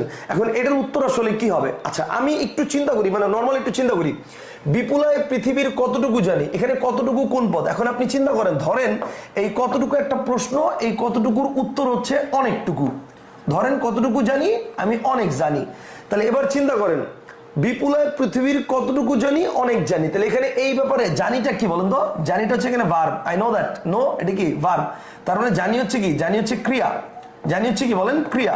তাহলে এই অনেকটা কাকে মডিফাই করছে? ক্রিয়াকে মডিফাই করছে না? সো তার মানে এটা কি হবে বলেন? তার মানে কি হবে? এটা হচ্ছে ক্রিয়া বিশেষণ, ক্রিয়াকে মডিফাই করছে। সেটা কি হবে? এটা হচ্ছে ক্রিয়া বিশেষণ। কিছু কিছু বইতে দেখলাম এটাকে সর্বনাম হিসেবে উপস্থাপন করা হয়েছে। আমার কথাটা ভালো করে বুঝেন। কিছু কিছু বইতে দেখলাম এটাকে সর্বনাম হিসেবে উপস্থাপন করা হয়েছে। এখন ভাই সর্বনামটা কখন হবে এটা একটু মাথায় রাখতে হবে। খেয়াল করে দেখেন সর্বনামের ব্যাপারটা কি। দেখেন এইটা এই কতটুকু দিয়ে না বুঝে আমি আপনাকে কি দিয়ে বুঝাই। দেখেন কি দিয়ে বুঝাই তাহলে বুঝতে সুবিধা হবে। কয় রশ্মি ভার্সেস কয় দীর্ঘি, এটা অনেক সময় প্যাচ লাগে না আপনাদের, যে কয় রশ্মি ভার্সেস কয় দীর্ঘি কখন কোনটা হবে? এবার আসেন মনে রাখবেন। হ্যাঁ এটা আমি জানি যে এটা আপনারা বলতে পারেন খুব সহজেই, ভাইয়া যদি হ্যাঁ বানা দিয়ে প্রশ্নগুলোর উত্তর পাওয়া যায়, যদি হ্যাঁ বানা দিয়ে প্রশ্নগুলো উত্তর পাওয়া যায় তাহলে কয় রশ্মিকার, আর যদি হ্যাঁ বানা দিয়ে প্রশ্নগুলো উত্তর পাওয়া না যায়, যদি হ্যাঁ বানা দিয়ে প্রশ্নগুলো উত্তর পাওয়া না যায় তাহলে সেটা হচ্ছে কয় দীর্ঘিকার। এটা আমি জানি যে আপনারা সবাই জানেন, কিন্তু এক্সট্রা তথ্য এটা কি জানেন যে কয় রশ্মিকার এটা সবসময় অব্যয়কে রিপ্রেজেন্ট করে। কয় রশ্মিকার কাকে রিপ্রেজেন্ট করে? অব্যয়কে। আর কয় দীর্ঘিকার এটা কিন্তু রিপ্রেজেন্ট করে হচ্ছে দুইটা পদকে, একটা হচ্ছে অ্যাডজেক্টিভ মানে বিশেষণ, আর আরেকটা হচ্ছে ক্রিয়া বিশেষণ। একটা বিশেষণ আর একটা হচ্ছে ক্রিয়া বিশেষণ, সরি একটা বিশেষণ আর একটা হচ্ছে সর্বনাম। একটা বিশেষণ আর এটা কি? আরেকটা হচ্ছে সর্বনাম। একটা হচ্ছে বিশেষণ আর একটা হচ্ছে সর্বনাম। একটা বিশেষণ আর একটা হচ্ছে কি? আরেকটা হচ্ছে সর্বনাম, আরেকটা হচ্ছে সর্বনাম। এখন প্রশ্ন হচ্ছে ভাই তাহলে এইটা তো একটাকে রিপ্রেজেন্ট করে অব্যয়, কিন্তু এটা যেহেতু দুইটাকে রিপ্রেজেন্ট করে বিশেষণ এবং সর্বনাম, বিশেষণের মধ্যে ক্রিয়া বিশেষণ করতে পারে, তো বিশেষণ এবং সর্বনাম যেহেতু দুইটাকে রিপ্রেজেন্ট করে, তাহলে আমি কেমনে বুঝবো যে আমার প্রশ্নে কয় দীর্ঘিকারটা কি সর্বনাম নাকি বিশেষণ, কোনটাকে রিপ্রেজেন্ট করছে? ওকে, ভেরি গুড কোশ্চেন। আসেন এটা বোঝার জন্য আপনাকে কি করতে হবে? একটু মাথা খাটাইতে হবে। আমি একটু কয়েকটা কোশ্চেন লিখছি, খেয়াল করেন। আমি যদি বলি তোমার নাম কি, বলেন তোমার নাম কি, তাহলে এই যে কিটা, এই কিটার উত্তর কি হ্যাঁ না দিয়ে দেওয়া যায়? বলেন তোমার নাম কি, আপনি কি বলতে পারবেন হ্যাঁ বা না? বলা যাবে? যাবে না। তার মানে এই কিটা কি? এই কিটা হচ্ছে আমার কয় দীর্ঘিকার বসবে, এটা কনফার্ম। ওকে, এখন এই কিটা কি নাউন নাকি, মানে এই কিটা কি সর্বনাম নাকি বিশেষণ, এটা কেমনে বুঝবো? এটা কি সর্বনাম নাকি বিশেষণ, এটা কেমনে বুঝবো? কয় দীর্ঘিকার তো বুঝলাম, হ্যাঁ মানে কয় দীর্ঘিকার বসবে এটা বুঝলাম। এখন বুঝতে হবে যে এই কিটা বসছে কোন পদের পরিবর্তে। দেখেন এই কিটা বসছে কোন পদের পরিবর্তে। ধরলাম আমি প্রশ্ন করলাম তোমার নাম কি, আমার নাম অমুক বা আমার নাম তমুক, ধরেন আমার নাম শাওন, এটাই বললাম। তাহলে এই কিটা বসছে কিসের পরিবর্তে? শাওনের পরিবর্তে। শাওন কি? শাওন একটা নাউন ওয়ার্ড। তার মানে নাউনের পরিবর্তে যেটা বসে সেটাকে আমরা কি বলি? সেটাকে আমরা বলি সর্বনাম। তার মানে এই বাক্যের এই কিটা কি? কিটা হচ্ছে সর্বনাম। আমি কি বুঝিয়ে দিতে পারছি? কনসেপ্টটা কি ক্লিয়ার? আমি আরেকটা উদাহরণ দিয়ে বুঝাই। যেমন দেখেন আমি যদি বলি এরকম যে যদি বলি এতক্ষণ কি করেছো, ধরেন আমি প্রশ্ন করলাম এতক্ষণ কি করেছো। এখন এই যে কি, এই কি এর উত্তর কি বলেন তো? ধরেন এতক্ষণ কাজ করেছি, এতক্ষণ গান গেয়েছি, এতক্ষণ বই পড়েছি, এতক্ষণ ভাত খেয়েছি, এতক্ষণ খেলাধুলা করেছি, এতক্ষণ গান শুনেছি, কিছু একটা হবে। তাহলে এই কিটা বসছে কোন একটা নাউন এর পরিবর্তে, তার মানে কোন একটা নাউনকে সে রিপ্রেজেন্ট করতেছিল। সো তার মানে এটা কি, এটা হচ্ছে সর্বনাম। এই কিটা কি, এটা হচ্ছে সর্বনাম। কিন্তু আমি যদি বলি এতক্ষণ, যদি বলি ধরেন আমি এটার উত্তরটা হচ্ছে এতক্ষণ কাজ করেছি। এখন যদি বলি এতক্ষণ কি কাজ করেছো, এতক্ষণ কি কাজ করেছো। ধরেন আপনি প্রশ্ন করছেন প্রথমে যে এতক্ষণ কি করেছো, উত্তর এতক্ষণ কাজ করেছি। এখন আবার আপনাকে প্রশ্ন করছে এতক্ষণ কি কাজ করেছো। এইবার চিন্তা করেন এই কি এর উত্তর কি। এতক্ষণ ভালো কাজ করেছি, এতক্ষণ মন্দ কাজ করেছি, এতক্ষণ সওয়াবের কাজ করেছি, এতক্ষণ পাপের কাজ করেছি, এতক্ষণ প্রয়োজনীয় কাজ করেছি, এতক্ষণ গুরুত্বপূর্ণ কাজ করেছি। মানে এই কিটা কিন্তু কোনো নাউনের পরিবর্তে বসে নাই। দেখেন ভালো, সওয়াব, পাপের, গুরুত্বপূর্ণ, প্রয়োজনীয়, দরকারি, এগুলো কিন্তু সব কি অ্যাডজেক্টিভ। অর্থাৎ এই কিটা বসছে কিন্তু কাজের পরিবর্তে না, এই কিটা বসছে কাজকে মডিফাই করে যে পদটা, সেই পদের পরিবর্তে। তার মানে এই কিটা কি, এই কিটা হচ্ছে বিশেষণ। আমার কথা কি বুঝতে পারছেন? এখন দেখেন বিপুলায় পৃথিবীর কতটুকু জানি, এখন এই কতটুকু ওয়ার্ডটা কি বাক্যের জানি পদকে মডিফাই করতেছে, নাকি জানি পদের মানে এটার পরিবর্তে অন্য কিছু বসানো যাচ্ছে। আমি এটার পরিবর্তে কি বসেছি, দেখেন এটার পরিবর্তে আমি কিন্তু নাউন বসাই নাই, এটার পরিবর্তে আমি অ্যাডজেক্টিভ বসাইছি। যদি এটার পরিবর্তে আপনি নাউন বসাতে পারতেন তাহলে এটাকে আপনি সর্বনাম বলতেন, কিন্তু এটার পরিবর্তে আমি বসেছি কি, আমি বসেছি অ্যাডজেক্টিভ। সো তার মানে কি, তার মানে এটা অবশ্যই বিশেষণ হবে। আর যেহেতু এই বিশেষণটা জানি ক্রিয়াকে মডিফাই করতেছে, তাহলে অবশ্যই এটা ক্রিয়া বিশেষণ হবে। কনসেপ্টটা কি ক্লিয়ার? বলেন বুঝছেন না বুঝেন নাই? শুনেন, আমরা কিন্তু কোনো ক্লাস যখন করব আমরা শুধুমাত্র এটার উত্তরটা জানবো এরকম না। শুধু যদি উত্তর জানেন তাহলে আপনি প্রেক্ষাপট জানবেন না, আর প্রেক্ষাপট না জানলে আলটিমেটলি দেখবেন যে প্রিভিয়াস ইয়ার্স কোশ্চেন থেকেই কোশ্চেন আসবে কিন্তু আপনি পারবেন না। কেন? কারণ এই যে কোশ্চেন ঘুরায় দিছে, কোশ্চেন একটু পেঁচায় দিবে, পেঁচায় দিলে তখন আর পারবেন না। দ্যাট ইজ ওয়াই যখন কোশ্চেন শিখবো আমরা বা previous years question bank solve করব, আমরা কিন্তু এই জিনিসটা মাথায় রাখবো যে আমাদের কোশ্চেন ব্যাংক সলভের মধ্যে যাতে এইরকম না থাকে যে শুধু উত্তর দেওয়া বা শুধু বাকিটা কেন হইল না ব্যাখ্যা দেওয়া নাই, এরকম যদি না থাকে। কনসেপ্টটা কি ক্লিয়ার? আশা করি বুঝতে পারছেন। Very good. আসেন পরবর্তী কোশ্চেনে যাই আমরা। তাহলে পরবর্তী কোশ্চেনে যাই, আসেন পরবর্তী কোশ্চেনটা কি দেখেন। পরবর্তী কোশ্চেন, লাস্ট এই মুহূর্তে আরেকবারের জন্য আপনাদেরকে বলে দিচ্ছি, যারা আমাদের এই ক্লাসগুলো করছেন নিয়মিত, আজকের থেকে আমাদের নিয়মিত এই প্রোগ্রামগুলো শুরু হলো। আমরা প্রিভিয়াস ইয়ার্স কোশ্চেনগুলো সলভ করব প্রতিদিন। প্রতি শনিবার, সোম এবং বুধবার সন্ধ্যা 7টায় হচ্ছে জিকে ক্লাস হবে। আর প্রতি রবি, মঙ্গল, বৃহস্পতি সন্ধ্যা 7টা এবং 9টা দুইটা টাইমে, সন্ধ্যা 7টা এবং 9টা দুইটা টাইমে বাংলা এবং ইংরেজি ক্লাস হবে। এবং এই ক্লাসগুলোতে আমরা বিগত বছরের কোশ্চেন সলভ করাবো। অর্থাৎ ঢাকা বিশ্ববিদ্যালয় সহ, প্রথমে ঢাকা বিশ্ববিদ্যালয়, তারপর জগন্নাথ, জাহাঙ্গীরনগর, রাবি, চবি, গুচ্ছ প্রিভিয়াস ইয়ার্স কোশ্চেন ব্যাংকগুলো আমরা এখানে সলভ করাবো। ঠিক আছে? সো কোশ্চেন ব্যাংকগুলো শুধু সলভ না, আপনারা খেয়াল করে দেখতেছেন কোশ্চেন ব্যাংক সলভের পাশাপাশি কিন্তু আপনি অনেক কিছু শিখতে পাচ্ছেন। এবং এই কোশ্চেন ব্যাংক সলভের উপর আমাদের কিন্তু আগামী 18 তারিখ, মে মাসের আগামী 18 তারিখ একটা পরীক্ষা আছে এবং মেগা এক্সাম সারা বাংলাদেশের। অলরেডি সেফ স্টার এক্সাম নামে আমাদের এই এক্সামটা পরিচালিত হবে এইচএসসি ক্যান্ডিডেট যারা আছে তাদেরকে, মানে তাদের জন্য উদ্দেশ্য করে। সো এই পরীক্ষায় অলরেডি প্রায় 2500 স্টুডেন্ট এটাতে প্রায় রেজিস্ট্রেশন করেছে। আপনারা যারা ক্লাসটি করছেন, আপনারা ক্লাসের পরে এই সেফ যে গ্রুপটি রয়েছে এখানে আপনারা আমাদের রেজিস্ট্রেশন লিঙ্ক দেওয়া থাকবে, সেই রেজিস্ট্রেশন লিঙ্কে কিন্তু আপনারা চাইলে রেজিস্ট্রেশন করে নিতে পারেন। ঠিক আছে? রেজিস্ট্রেশন করে নেবেন। আমাদের এখানে ফার্স্ট পুরস্কার হচ্ছে আমরা 40,000 টাকা রাখছি, 35,000 টাকার হচ্ছে ল্যাপটপ এবং 5,000 টাকা সমমূল্যের কোর্স। ঠিক আছে? দ্বিতীয় পুরস্কার 25,000 টাকা ক্যাশ, 25,000 টাকার হচ্ছে ট্যাব এবং হচ্ছে 5,000 টাকার কোর্স। তৃতীয় পুরস্কার 15,000 টাকা, এর মধ্যে 10,000 টাকার একটা মোবাইল আর 5,000 টাকার কোর্স। আর প্রত্যেকটার সাথেই কিন্তু একটা সার্টিফিকেট, একটা টি শার্ট এবং একটা মানে একটা সার্টিফিকেট এবং একটা টি শার্ট, এটা প্রত্যেকের সাথে কমন, সবগুলোর সাথেই থাকবে। চতুর্থ থেকে দশম যারা আছেন তারা প্রত্যেকে নগদ 1,000 টাকা পাবেন এবং 5,000 টাকা সমমূল্যের কোর্স আপনাদের জন্য ফ্রি। দেন 11 থেকে 50তম পর্যন্ত যারা থাকবেন তারা প্রত্যেকে 500 টাকা নগদ পাবেন প্লাস 5,000 টাকা সমমূল্যের যে কোর্স এটা ফ্রি। আর 51 থেকে 100 পর্যন্ত যারা, তারা প্রত্যেকেই আমাদের হচ্ছে যে কোর্সটা আছে এই কোর্সটার 60% ডিসকাউন্ট আপনারা পাবেন। কনসেপ্টটা কি ক্লিয়ার? আমাদের যে কোর্সটা থাকবে সেই কোর্সের 60% ডিসকাউন্ট পাবেন। ওকে? সো ক্লাসের পরেই এখানে মানে রেজিস্ট্রেশন করে ফেলবেন, ঠিক আছে? অলরেডি কিন্তু প্রায় 2500 প্লাস রেজিস্ট্রেশন হয়ে গেছে, ওকে, সারা বাংলাদেশ থেকে। আচ্ছা, এবং আমাদের এই পরীক্ষার সিলেবাসটা কি হবে? এই যে আমরা ক্লাসগুলো নিচ্ছি, এই ক্লাসগুলোর মানে শুধু এই কোশ্চেনগুলোই না, এই ক্লাসগুলোর মনে করেন এই যে পেছনের ব্যাখ্যা, এই যে মনে করেন পেছনের ব্যাখ্যা, এই যে এত কিছু লিখছি, এগুলোর মধ্যে থেকে কোশ্চেন চলে আসবে। কথা বুঝতে পারছেন? এগুলোর মধ্যে থেকেও কিন্তু কোশ্চেন আসবে।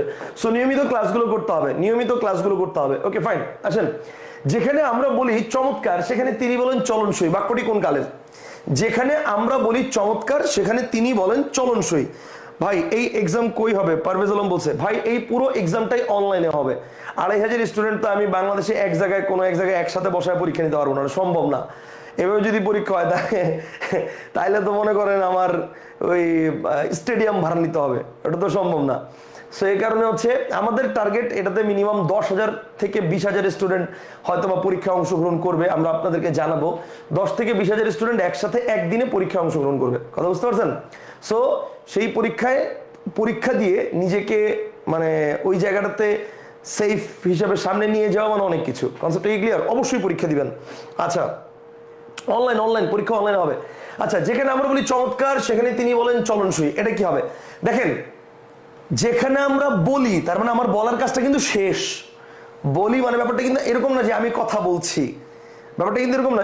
শুনেন, একটা লাগে আমি কথা বলি, ঠিক আছে? তো আমি কথা বলি এটা হচ্ছে সাধারণ বর্তমান, আমি কথা বলছি ঘটমান বর্তমান, আমি কথা বলেছি পুরো ঘটিত বর্তমান। এখন ব্যাপারটা হচ্ছে যেখানে আমরা বলি চমৎকার তিনি সেখানে বলেন চলনসই, তার মানে আমি যেখানে বলি আমার বলার কাজটা শেষ এবং উনি সেখানে চলনসই বলেন, তার মানে ওনার বলার কাজও শেষ, কাজ কিন্তু শেষ। তাহলে কাজ যদি শেষ হয় সেটা কোন বর্তমান হয়? সেটা হচ্ছে সাধারণ, এই কি বলতেছি দূর, সেটা হচ্ছে সাধারণ বর্তমান। এখন কথা হচ্ছে ভাই আমার কাজ শেষ কিন্তু কাজের কিন্তু আমার মানে ইয়াটা বর্তমান, ওটা কি বলে মানে অবস্থাটা বর্তমান, কথা বুঝতে পারছেন? যেমন দেখেন আমি ভাত খাচ্ছি, এই যে দেখেন আমি একটা সিম্পল একটা উদাহরণ দিয়ে বুঝাচ্ছি, জাস্ট একটা উদাহরণ দিয়ে বুঝাচ্ছি, খেয়াল করেন। যদি বলি আমি ভাত খাই, আরেকটা হচ্ছে আমি ভাত খাচ্ছি, আরেকটা হচ্ছে আমি ভাত খেয়েছি, আরেকটা হচ্ছে আমি ভাত খেতাম, ধরেন আরেকটা হচ্ছে আমি ভাত খেতাম। Okay fine. এখন খেতাম বলতে এটা আগের অভ্যাস বোঝায়, এটা নিত্যবিত্ত, বর্তমানকালের ক্ষেত্রে এটা হয় না সাধারণত। ওকে, নিত্যবিত্ত অতীত এটা কি? এটা হচ্ছে পুরা ঘটিত, এটা হচ্ছে কি? এটা হচ্ছে পুরা ঘটিত অতীত, এটা হচ্ছে পুরা ঘটিত। ওকে, আচ্ছা, এটা কি? এটা হচ্ছে কন্টিনিউয়াস, মানে হচ্ছে ঘটমান বর্তমান, এটা হচ্ছে ঘটমান বর্তমান, ঠিক আছে? ঘটমান বর্তমান। আর এটা কি? এটা হচ্ছে সাধারণ বর্তমান, এটা হচ্ছে কি? এটা হচ্ছে সাধারণ বর্তমান। তাহলে এবার দেখেন যেখানে তিনি চমৎকার বলেন, তাহলে বলার কাজটা সে করছে, সো সাধারণ বর্তমান। এই যে খাইয়ের এটার মধ্যে পড়ছে, কনসেপ্টটা কি ক্লিয়ার? খাইয়ের এটার মধ্যে পড়ছে। এরপর আসেন, এরপরে কি আছে? এরপর দেখি নেকলেস গল্পে উল্লিখিত স্যাটিন শব্দটি, স্যাটিন শব্দটা কি? প্রথমে আপনাকে আমি একটু বলি, সেটা হচ্ছে আগে একটু চিন্তা করেন, নেকলেস এই গল্পটা কি আপনাদের শর্ট সিলেবাসে ছিল? ইন্টারে ছিল না, শর্ট সিলেবাসে ছিল না, এটা ফুল সিলেবাসে আছে। কিন্তু দেখেন এখান থেকে কি প্রশ্ন আসছে না? আসছে। সো এই জন্য ভাই সবসময় বলি শুধু শর্ট সিলেবাসকে ফলো করে ক্লাস করবেন না, বা শুধু শর্ট সিলেবাসকে ফলো করে পরীক্ষার প্রস্তুতি নেবেন না, তাহলে কিন্তু আপনি ধরা খাবেন শিওর। হ্যাঁ, ইন্টার পরীক্ষার আগ পর্যন্ত আপনার শর্ট সিলেবাস, বোর্ডের কোশ্চেন সব শর্ট সিলেবাসের মধ্যে থেকে হবে, সেটা ঠিক আছে। বাট আফটার এইচএসসি আপনাকে পুরো সিলেবাসের উপরে ভালো করে প্রিপারেশন নিতে হবে। আপনি যারা রাজশাহী বিশ্ববিদ্যালয়ে পরীক্ষা দেয় তাদের পরীক্ষার কোশ্চেনগুলো দেখলে বুঝবেন আল্লাহর রহমতে 4টা-5টা করে কোশ্চেন, মনে করেন 25টা কোশ্চেন বাংলা, এর মধ্যে 5টাই আসছে শর্ট সিলেবাসের বাইরে। অনেক সময় কিছু কিছু শিফটে দেখলাম 6টা-7টা কোশ্চেনও মানে ইয়ার বাইরে আসছে, শর্ট সিলেবাসের বাইরে আসছে, ইভেন মূল সিলেবাসেও না, এরকম থেকেও দিয়ে একটা কোশ্চেন করছে। সো তার মানে ভাই আপনি যদি শুধু শর্ট সিলেবাস পড়ে যান তাহলে কিন্তু পরীক্ষার হলে এইসব জায়গায় ধরা খাবেন। কনসেপ্টটা কি ক্লিয়ার? সো এই জন্য আপনাকে এখন থেকে একটু করে আপনাদের মূল যে গল্পগুলো আছে এগুলো খুব ভালো করে পড়ে রাখতে হবে। আমি আপনাকে বলি না শর্ট সিলেবাসের বাইরে যারা ইন্টারের স্টুডেন্ট আছেন 2024 ব্যাচের, এখন যারা আপনারা ইন্টারের পরীক্ষার জন্য প্রস্তুতি নিচ্ছেন তাদেরকে আমি বলি না যে এখনই আপনারা শর্ট সিলেবাসের বাইরের জিনিসগুলো পড়েন, দরকার নাই। যেহেতু ইন্টার আপনার শর্ট সিলেবাসের বাইরের জিনিসগুলো নাই, দরকার নাই পড়ার। ইন্টারের জন্য অন্তত শর্ট সিলেবাসের যেগুলো আছে এগুলোই খুব ভালো করে পড়ে রাখেন, যাতে ইন্টারের পরে এগুলোর দিকে আর নজর দিতে না হয়, তখন নতুনগুলো আবার পড়বেন ভালো করে। Concept clear? Okay fine. তাহলে নেকলেস গল্পে উল্লিখিত স্যাটিন কি? স্যাটিন, নেকলেস গল্পে উল্লিখিত স্যাটিন হচ্ছে একটা রেশমি কাপড়। রেশমি কাপড় দেখেন, এটা হচ্ছে রেশমি কাপড়ের একটা বক্স, এই বক্সের মধ্যেই তার হাতটা ছিল। এই বক্স মানে এইটাই না, এইটাই সেই বক্স এরকম না, এটা আমার জাস্ট একটা ছবি আপনাদেরকে দিয়ে বোঝানোর জন্য। ওকে ফাইন, এটা হচ্ছে রেশমি বক্স। আচ্ছা এরপরে দেখেন, তাহলে রেশমি বস্ত্র আর কি, রেশমি বস্ত্র, ঠিক আছে। এরপর হচ্ছে 13 নম্বর। 13 নম্বর কি, কোনটি শুদ্ধ, আচ্ছা কোনটি শুদ্ধ নয়, মানে এই বানানটা হচ্ছে কোনটি শুদ্ধ নয়, হ্যাঁ কোন বানানটি শুদ্ধ নয়। আচ্ছা কোন বানানটি শুদ্ধ নয়, এটা এই কিটা হবে না, this is kind of typing mistake. Okay এই কিটা হবে না, তাহলে কোনটি শুদ্ধ নয়, ঠিক আছে। ওকে তাহলে শুদ্ধ নয় কোনটা বলেন তো দেখি, এটার উত্তর আমি জানি আপনাদের পেশ লাগবে, বলেন আই কোনটা শুদ্ধ নয় বলেন। 13 নম্বর কারেক্ট অ্যান্সার কি হবে দেখি, বলেন কোনটি শুদ্ধ নয়, কারেক্ট অ্যান্সার বলেন, কোনটি শুদ্ধ নয়, কারেক্ট অ্যান্সার কি হবে বলেন। মরিচিকা, নূপুর, উষা, ক্যালেন্ডার, কি হবে, কোনটি শুদ্ধ নয়, কারেক্ট অ্যান্সার কি হবে। 13 এর অ্যান্সার, অনামিকা বলছে এ, সুমাপাল বলছে এ, মহিমা জামান বলছে এ, সোহাগ বলছে এ। আচ্ছা বাকিরা দ্রুত, বাকিরা দ্রুত দ্রুত। আচ্ছা কোনটি শুদ্ধ নয়, এবার সেন আমি একটু বলি আপনাকে, এখানে এই যে নূপুর বানানটা এটা 100% রাইট, ঠিক আছে। ওকে ক্যালেন্ডার বানান এখানে দন্ত ন ড দিয়ে দেওয়া আছে, যেটা 100% রাইট। যদিও টবর্গীয় ধ্বনি যুক্ত ব্যঞ্জনে মূর্ধন্য বসে, কিন্তু ক্যালেন্ডার ইংরেজি ভাষার শব্দ, দ্যাট ইজ ওয়াই ক্যালেন্ডার বানানে দন্ত ন বসছে, এটা 100% রাইট, এটা ভুল না। কিন্তু দুঃখের বিষয় আমার এই মরিচিকা এবং এই উষা এই দুইটা বানানই ভুল। আপনি খেয়াল করে দেখেন মরিচিকা এবং উষা, এক্স্যাক্টলি উষা শব্দটা আমি খুঁজতেছিলাম যে কেউ উষা বানানটা বলে কিনা, একজন বলছে উষা, আয়শা সিদ্দিকা বলছে উষা, গুড, আয়শা সিদ্দিকা বলছে উষা। আচ্ছা শাহাদাত হোসেন বলছে উষা, এখন দুইটাই কারেক্ট, অর্থাৎ দুইটাই এটার উত্তর হয়, অর্থাৎ মরিচিকা বানানটাও এখানে শুদ্ধ নয়, উষা বানানটাও শুদ্ধ নয়। এখন আপনি বলতে পারেন স্যার উষা বানান শুদ্ধ নয় কেন, উষা বানান তো আমরা দীর্ঘকার দিয়ে পড়ছি ছোটবেলায়, হ্রস্ব হতে উঠ, দীর্ঘ হতে উষা, ছোটবেলায় পড়ছেন না এভাবে, এক্স্যাক্টলি ছোটবেলায় আপনি পড়ছেন, বাট রাইট নাও বাংলা একাডেমির অভিধান অনুসারে বর্তমানে উষা বানানটা হচ্ছে রস্যুকার দিয়ে, বর্তমানে উষা বানান কিন্তু দীর্ঘকার দিয়ে না, বর্তমানে উষা বানান কি দিয়ে, রস্যুকার দিয়ে। এবং এই কারণেই কিন্তু আপনি দেখবেন বর্তমানে অভিধানে প্রত্যুষ বানানটা সন্ধিযুক্ত যে শব্দ প্রত্যুষ, এই বানানটা কিন্তু রস্যুকার দিয়ে, প্রত্যুষ বানানটা কিন্তু দীর্ঘকার দিয়ে না। কারণ আগে প্রত্যুষ বানান দীর্ঘকার ছিল, কারণ হচ্ছে তখন উষা বানানও দীর্ঘকার ছিল, অর্থাৎ তখন সন্ধিটা ছিল এরকম যে প্রতি যোগ উষা দীর্ঘকার দিয়েছিল, কিন্তু এখন প্রত্যুষ বানানটা হচ্ছে প্রতি যোগ উষ এবং উষ বানানটা হচ্ছে রস্যুকার দিয়ে, দ্যাট ইজ ওয়াই এখানে রস্যুকার বসবে। Concept clear? সো উষা বানানটা আধুনিক বাংলা অভিধান অনুসারে বর্তমানে এটা রস্যুকার দিয়ে হবে, সো এটা ভুল।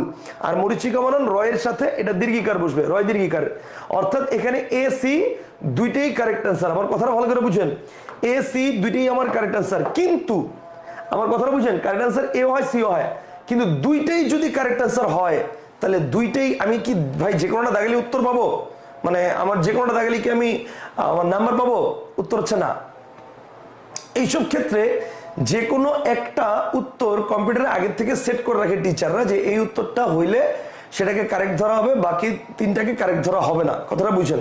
এখন এগুলোর মধ্যে কারেক্ট কোনটা, দেখেন এই দুইটাই আমার ভুল বানান, এটাও ভুল বানান এটাও ভুল বানান, কিন্তু এর মধ্যে মরিচিকা বানানটা যে ভুল এটা নিয়ে কোনো ডাউট নাই, উষা বানানটা যে ভুল এটা অনেকে আপনারা জানতেনই না, অনেকে জানতেনই না যে উষা বানানটা বর্তমানে রস্যকার দিয়ে।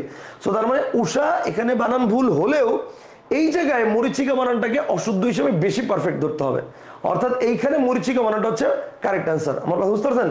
দুটোই ভুল বানান আছে, আপনি ঢাকা ভার্সিটি কোশ্চেনে এই বানান দুইটা এইভাবেই দেওয়া ছিল, সো দুটোই ভুল উত্তর, বাট বেস্ট অ্যান্সার হচ্ছে মরিচিকা। কনসেপ্টটা কি ক্লিয়ার? সোহাগ ভাই বলছে তাহলে প্রশ্নকর্তা কোনটি উত্তর নেবেন, এই যে বলে দিলাম, এরকম এরকম সিচুয়েশন আপনি প্রশ্নে আরো পাবেন। আমি প্রিভিয়াস ইয়ার্স কোশ্চেন অ্যানালাইসিসের জন্য মানে বানাইছি তো, স্লাইড বানাইছি তো, স্লাইড বানাতে গিয়ে এরকম কোশ্চেন আমি আরো পাইছি যেখানে দুইটাই উত্তর হয়, তো দুইটার মধ্যে কোনটা বেস্ট অ্যান্সার এগুলো আমি বলে দিব ক্লাসে। ওকে ফাইন, এ দেখাতে হবে লজিক্যালি এ বেশি রং, ভেরি গুড, হ্যাঁ এ বেশি রং। রায়হান শেখ বলছে স্যার আমি কি ভর্তি হতে পারি কিসের কোর্সে, আমাদের তো এখন পর্যন্ত কোনো কোর্স চালুই করি নাই আমরা। ওকে ফাইন, তাহলে এবার আসেন, এটা গেল হচ্ছে আমাদের 13 নম্বর কোশ্চেন, আমরা চলে যাই 14 নম্বর কোশ্চেন। 14 নম্বর কি বলছে দেখেন, বিপ্রকর্ষের উদাহরণ। আমাকে একটু বলেন আগে বিপ্রকর্ষ জিনিসটা কি, আমাকে বলেন বিপ্রকর্ষ জিনিসটা কি, বিপ্রকর্ষ জিনিসটা কি, বিপ্রকর্ষ কথাটার মানে কি এটা আগে বলেন, বিপ্রকর্ষ এটার মানে কি। আমরা জানি স্বরাগম আছে, স্বরাগমের মধ্যে আবার তিনটা আছে, একটা হচ্ছে মধ্য স্বরগম, একটা অন্তঃস্বরগম, একটা আদি স্বরগম। এই যে মধ্য স্বরগম, এই মধ্য স্বরগমের অপর নাম কি বলেন, মধ্য স্বরগমের অপর নাম হচ্ছে বিপ্রকর্ষ। বিপ্রকর্ষ অর্থাৎ শব্দের মাঝখানে নতুন করে যদি কোনো স্বর আসে তার নাম কি? তার নাম হচ্ছে মধ্যস্বরগম। Concept clear? শব্দের মাঝখানে নতুন করে স্বর আসলে তার নাম কি? তার নাম মধ্যস্বরগম। তাহলে এবার খেয়াল করেন, সত্য সৈত্য, আচ্ছা এইখানে শব্দের মাঝখানে নতুন করে স্বর আসছে, এখানে তৈজফলা ছিল তৈজফলা ছিল, যা ছিল তাই আছে, শব্দের মাঝখানে নতুন করে স্বর আসছে, তাহলে এটা আমরা চয়েস লিস্টে রাখলাম। আচ্ছা বেঞ্চ বেঞ্চি, এখানে আমার নতুন রস্বীকার আসছে কিন্তু রস্বীকারটা কোথায়? শেষে আসছে। খেয়াল করেন, বেঞ্চ বেঞ্চি ই আসছে শব্দের শেষে উচ্চারিত হয়েছে, তার মানে এটা হচ্ছে অন্তঃস্বরগম, এটা হবে না, এটা হচ্ছে অন্তঃস্বরগম। এরপর দেখেন বিলাতি বিলিতি, অর্থাৎ এখানে আকারটা পরিবর্তনের রস্বীকার হয়েছে, অর্থাৎ স্বরের কারণে একটা স্বর পরিবর্তন হয়েছে, সেটা হচ্ছে মধ্য স্বর সঙ্গতি, এটা হচ্ছে মধ্যগত স্বর সঙ্গতি, মধ্যগত স্বর সঙ্গতি, ঠিক আছে, মধ্যগত স্বর সঙ্গতি। Okay fine. এরপর দেখেন তুর্ক তুরুক, আচ্ছা তুর্ক তুরুকের যে ব্যাপারটা, মানে এটাকে কিন্তু আমি আপাতত অপশন হিসেবে রাখছি। এবার তুর্ক তুর্কের যে ব্যাপারটা খেয়াল করেন, আমি যদি বলি তুর্ক, তাহলে তু, এরপর হচ্ছে র, এরপর হচ্ছে ক, এটা হচ্ছে তুর্ক। আর তুরুক এটাকে যদি আমি ভাঙি, তাহলে দেখেন ত তু, এরপর হচ্ছে র, এরপরে উ, এরপর হচ্ছে ক, তাহলে এই যে র আর ক ছিল, এখন র আর ক এই দুইটাকে ভেঙে তাদের মাঝখানে নতুন করে স্বর আসছে না, তাইলে যুক্ত ব্যঞ্জনকে ভেঙে তাদের মাঝখানে নতুন করে স্বরের আগমন ঘটছে, এই স্বরটা কিন্তু আগে ছিল না, নতুন করে আসছে। দ্যাট ইজ ওয়াই তুর্ক থেকে তুরুক এটাই হচ্ছে আমার কারেক্ট আনসার। তাহলে প্রশ্ন হচ্ছে ভাই সত্য থেকে সত্য এটা কেন হইলো না? এই তো এটা কেন হইলো না খেয়াল করেন, কারণ এইটা হচ্ছে অপিনীতির উদাহরণ। অপিনীতির সংজ্ঞার মধ্যে বলা আছে যে পরের ইকার আগে উচ্চারিত হলে অথবা অপিনীতির অথবা যুক্ত ব্যঞ্জনের পূর্বে নতুন করে স্বর আসলে, এই যে দেখেন যুক্ত ব্যঞ্জন, এই যুক্ত ব্যঞ্জনের পূর্বে এই যে মানে এই যে যুক্ত ব্যঞ্জন ছিল এইটা, তো যুক্ত ব্যঞ্জনটাকে না ভেঙে তাদের পূর্বে নতুন করে স্বর আসছে, সো যুক্ত ব্যঞ্জনকে না ভেঙে তাদের পূর্বে নতুন করে স্বর আসছে বিধায় এটার নাম হচ্ছে অপিনীতি। কিন্তু এখানে যুক্ত ব্যঞ্জনটা ভেঙে গেছে, র আর ক যেরকম ছিল এখানে সেরকম নাই, সো যুক্ত ব্যঞ্জনটা ভেঙে তাদের মাঝখানে আসছে, দ্যাট ইজ এটার নাম কি? মধ্যস্বরগম। এন্ড আমরা জানি মধ্যস্বরগম মানে কি? বিপ্রকর্ষ। কনসেপ্টটা কি ক্লিয়ার? বলেন বুঝছেন না বুঝেন নাই? আশা করি ক্লিয়ার। Very good. আসেন পরবর্তী পয়েন্টে যাই, পরবর্তী পয়েন্টে যাই আমরা, আসেন। ওকে, পরের কোশ্চেনে কি আছে আমরা একটু দেখি। পরের কোশ্চেনে কি আছে? কোন শব্দটিতে খাঁটি বাংলা উপসর্গ যুক্ত হয়েছে? কোন শব্দটিতে খাঁটি বাংলা উপসর্গ যুক্ত হয়েছে? গরমিল অজানা বেমালুম আভাস, গরমিল অজানা বেমালুম আভাস, কোন শব্দটিতে খাঁটি বাংলা উপসর্গ যুক্ত হয়েছে? আচ্ছা আমরা একটু দেখি খাঁটি বাংলা উপসর্গ কি কি, আগে একটু এটা দেখি। দেখেন আমি আভাসের এই ভাস কেটে দিলাম, আ থাকলো, বেমালুমের মালুম কেটে দিলাম, বে থাকলো, অজানার জানা কেটে দিলাম, অ থাকলো, গরমিলের মিল কেটে দিলাম, গড় থাকলো। তার মানে আমি আগে মূল শব্দগুলো বাদ দিলাম, উপসর্গগুলোকে বের করলাম। তাহলে এটার মূল শব্দ হচ্ছে গড়, এটা অ, এটা বে, এটা আ। আমি যতটুকু জানি বা আমরা যতটুকু জানি আম খাস লাগর এটা হচ্ছে আরবি, তার মানে গরমিল শব্দের গড়টা হচ্ছে আরবি। ওকে, গরমিল শব্দের গড়টা কি বলেন? আরবি। আচ্ছা বেমালুম শব্দের বেটা কি? এটা হচ্ছে ফার্সি। নিমফি বে দরকার বদনা কম্বর বো, তাহলে বে হচ্ছে কি? বে হচ্ছে ফার্সি। ওকে ফাইন, তাহলে বে হচ্ছে ফার্সি। তাহলে বাকি রইল আমার আইদার অজানা আর আভাস, দুইটার একটা, এই দুইটার কোনটা আমার কারেক্ট আনসার হবে? এখন দেখেন অ অঘা অজ অনা আ আর আন আব ইতি উনা কদ কু নি পাতি বি ভর রাম শশা সুহা, এগুলো হচ্ছে বাংলা উপসর্গ। সো তার মানে অ হচ্ছে বাংলা উপসর্গ, এটা শিওর, অ হচ্ছে বাংলা। আর আ, এখন আশুবিনী এটা কিন্তু বাংলাতেও আছে তৎসমতেও আছে। আবার বলছি আশুবিনী বাংলাতেও আছে তৎসমতেও আছে। এখন আশুবিনীর বাংলা আ দিয়ে যতগুলো উদাহরণ আছে তার মধ্যে কিন্তু এই আভাস শব্দটা নাই। বাংলা আ দিয়ে কি কি উদাহরণ আছে দেখেন। একদিন বিকেলে বিভুই আকালা আচালা আছাকা আধোয়া চাল দিয়ে আলুনি খিচুড়ি রান্নার চেষ্টা করে আকাঠা ও আগাছা নিয়ে আকাশের দিকে তাকিয়ে বিনামহে বিপদ হাঁটা দিল। এর মধ্যে কিন্তু আভাস শব্দটা নাই, তার মানে আভাস কি? আভাস হচ্ছে তৎসম। সো আমার কারেক্ট আনসার কি? আমার কারেক্ট আনসার হচ্ছে, সো আমার কারেক্ট আনসার কি? কারেক্ট আনসার হচ্ছে আমার অজানা। এটা আমার কারেক্ট আনসার হচ্ছে অজানা। কনসেপ্টটা কি ক্লিয়ার? বলেন বুঝছেন না বুঝেন নাই? Very good. পারভেজ ভাই বলছে অজানা অজানা অজানা, জুনায়েদ ভাই অজানা, অনামিকা অজানা, অনামিকা অজানা, সোহাগ অজানা।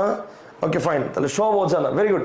তাহলে আজকে আমরা আলোচনা করলাম কি নিয়ে? আজকে আমরা এতক্ষণ পর্যন্ত আলোচনা করলাম ঢাকা বিশ্ববিদ্যালয়ের 15টা যে কোশ্চেন ছিল 2023-24 সেশনের, এই 2023-24 সেশনের যে কোশ্চেনগুলো ছিল এটা নিয়ে আমরা আলোচনা করলাম।